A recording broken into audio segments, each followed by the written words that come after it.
பாலைவனத்திற்கு அடியில் பசுமை உலகம். பார்க்கும்போது வெறும் மணல், வெப்பம், உயிரற்ற நிலம். இதுதான் நமக்கு பாலைவனம் என்று தோன்றும். ஆனால் உண்மையில் அந்த மணல் அடியில் ஒரு காலத்தில் மழைக்காடு இருந்தது தெரியுமா? 15 மில்லியன் ஆண்டுகள் பழமையான ரகசியம். ஆய்வாளர்கள் கண்டுபிடித்ததாவது, இன்று பாலைவனமாக இருக்கும் சில பகுதிகள், முக்கியமாக சகாரா பாலைவனம், ஒரு காலத்தில் செழித்து வளமாக காடுகளாக இருந்திருக்கின்றன. அந்த காலத்தில் மிக அதிகமான மழை பெய்தது, ஆறுகள் ஓடியது, மரங்கள், விலங்குகள் நிரம்பிய சூழல்.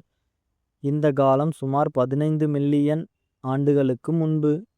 எப்படி இது கண்டுபிடிக்கப்பட்டது? அறிவியலாளர்கள் சில முக்கிய சான்றுகளை கண்டுபிடித்தார்கள்.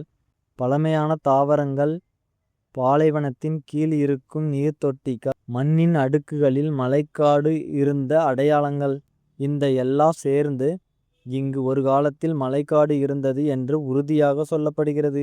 ஏன் மழைக்காடு பாலைவனமாக மாறியது? இதற்கு முக்கிய காரணம் காலநிலை மாற்றம், பூமியின் சுழற்சி மாற்றங்கள், வெப்பநிலை உயர்வு, மழை குறைவு. இவை எல்லாம் சேர்த்து அந்த பசுமையான உலகத்தை மெதுவாக வறண்ட பாலைவனமாக மாற்றியது. இன்னும் அந்த உலகம் உயிரோடு இருக்கிறதா? ஆச்சரியமாக, அந்த மழைக்காட்டின் சில சுவடுகள் இன்னும் இருக்கின்றன.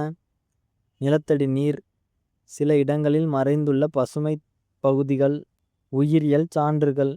இதனால் சில விஞ்ஞானிகள் பாலைவனத்தின் கீழ் இன்னும் உயிர் வாய்ப்பு இருக்கலாம் என்று நம்புகிறார்கள். மேலே வெறும் மணல், ஆனால் கீழே ஒரு பழைய உலகம். நம்மால் பார்க்க முடியாத இடங்களில் பூமி இன்னும் தனது ரகசியங்களை மறைத்து வைத்திருக்கின்றது.